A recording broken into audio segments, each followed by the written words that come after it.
สวัสดีค่ะพ่อกันอีกแล้วแม่ใหญ่มื้อนี้ก็พ่อกันย่ามมื้อแลงฝนลิ้นซิมซิเข้าหน้าฝนเต็มโตแล้วเนาะเดือนมื้อนี้เดือนกรกฎาคม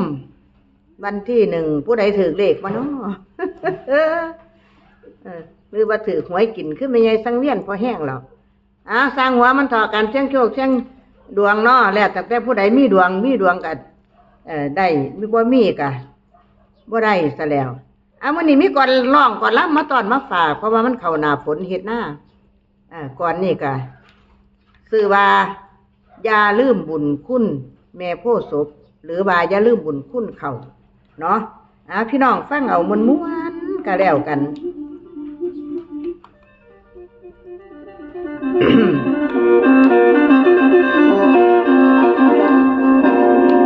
แล้วมาวัดนี้แม่เอ้ยแม่เขาเฮากินซุมื้อนี่เอิ้นว่าแม่โพธิ์ศพคนของเฮาบ่พากันเข้าลบคือจังบ่เอ้ยล้านเขาคนสมัยโบราณก่อนสิทำนาเขาเดือน6มาป้าตั้งโงนปักโกแขกไว้7ต้นบนบานเนินดอกปูตาเตรียมขันหมากผู้ขันระวางไว้ในตะกร้าแล้วตุ่มไก่มาเป็นตุงมีเหล่ายาสาทองกันแตงเว้มาเบาย้อนบุญคุณของเขาเหลือคณะนับบอกป่วยเดือน11หัวล้มป่วย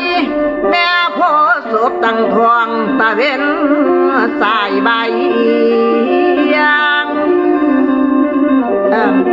แม่แต่ดวงตาเว้นเพื่อก็ยังน้องเรื่องยังคอยยังหลบแม่โพ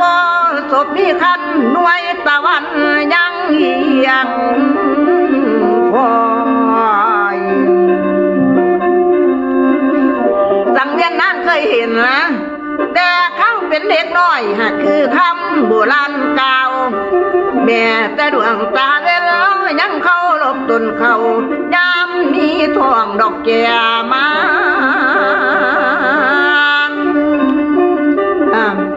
พวกชาวนาปัจจุบันเห็นกันแทบทุกหมู่บ้านหรือมีดเก่าของหลังสร้างนี่สิ้นลุงลังบัดหาตายจังมีใส่ย้อนเฮาไหลคล้องเข้ากันทำหน้ากาวานเขาบ่ได้หุ่มล้านเขาบ่ได้ขึ้นเราสู้ขวัญเขากะบ่มีพวกข้านางอยู่ทุกขั้นเมืองนี่ลืมหืดเก่าของหลังฮอดว่าฟังคำกันได้เล่าไหลน้องเสียสิ้นเขาเคยกินล่องท้องพะเนาตีนเตเกือบยำหน้ากะบ่เคยดำบ้านใจดินบ้านใจหยาเอาล้องเท่าเขายำนี้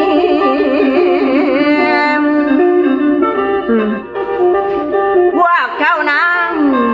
สมัยทุกขั้นเมืองนี่บ่พออยู่พอกินสร้างนี่สินเงินยืมย้อนเพิ่นลืมดอกของเขาบ่คิดได้ละคุณเขาเจ้านาเฮาจังตกต่ำพองเอาตีนใส่เกือบยามเอาเล็กแทนกับพองนั้นยามคนเขาออกทรงขายพ่อแม่เอ้ยเจ้านาเฮาความสิเจาะมอไก่ก่อนครึ่งอาวสานเขาลืมล้านควายลืมไถใส่เทคโนโลยีประเพณีปงเขาหอมล้านท่านลืมลายลืมคุณย่อต้มไข่ลืมเชิญขึ้นสู่เราลืมเชิญขึ้นสู่เราคือคนเท่าเพิ่นว่ามา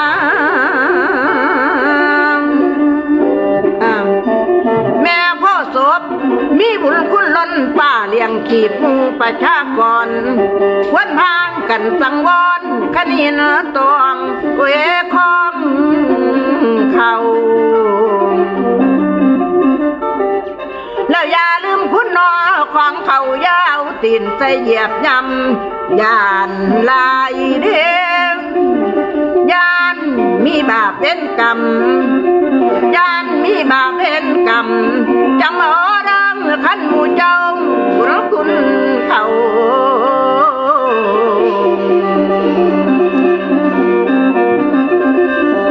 เลื่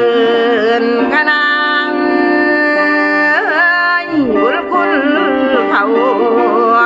เลื่อนขนางนาคุณยายไว้นาไว้น้อง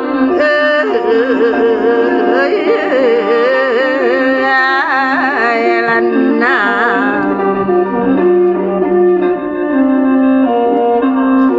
อย่าลืมเด้อเพิ่นว่าอย่าลืมบุญคุณของเขาหรือว่าแม่โพธิ์ศพตั้งแต่ดวงตะเว้นเนาะเพิ่นก็ยังย่านเด้ย่านหยังย่านแม่โพธิ์ศพนั่นเวลาแม่โพธิ์ศพตั้งท้องย่ามเข้าม่านเพิ่นก็ยังเอียงตะเว้นก็เที่ยวบ่เที่ยงดิเฮ็ดให้แสงมันอ่อนลงสิบ่ได้ไปกระทบต่ออันม่านเขาเนาะก็จังซั่นกับคนเฮาก็คือกันอย่าสะพากันเหยียบกันย่ำเอาเกือบเขาเหยียบในร้านแต่ว่าซุมื้อนี่ร้านก็หายากนำมีแต่ผ้าเขียวผ้าเขียวก็บ่ค่อยมีซ้ำเกี่ยวเขาก็มีแต่ใส่รถเกี่ยวแล้วก็ไปตากคุณเดินวัดคุณสมัยนี้เทคโนโลยีก็จะมันทันสมัยเนาะพี่น้องเนาะก็สร้างหัวมันไปตามยุคตามสมัยนั่นล่ะว่ากันก็บ่ได้แต่ว่าย่ามเอาขึ้นเหล้าขึ้นแช่แล้วก็จะใส่เกือบขึ้นไปเหยียบในเหล้าซุมื้อนี้บ่มีเหล้าซั่นดอกหาเหล้ายากมีตั้งแต่กระสอบปุ๋ยได้แล้วก็มาเลี้ยงกันเสลายไว้อยู่ในเฮือนนี่ล่ะหาลังคนก็เอาไปขายหมดจ้องไว้จักแต่พอกินนี่ล่ะแต่มันสบายคักเนาะเหล้าก็บ่มีร้านก็บ่มีล้อมก็บ่ตั้งมิฉะนั้นก็ขอกราบขอบุญขอบคุณพี่น้องทุกผู้ทุกคนก็แล้วกันเด้ออย่าลืมเด้อบุญคุณของเขาแต่ก็อีกอันนึงอย่าลืมกดไลค์กดแชร์กดติดตามให้แม่สังเวียนน้อยระฆังทองช่อง YouTube ยายหม่องใหญ่ทองชาแนลขอบคุณค่ะ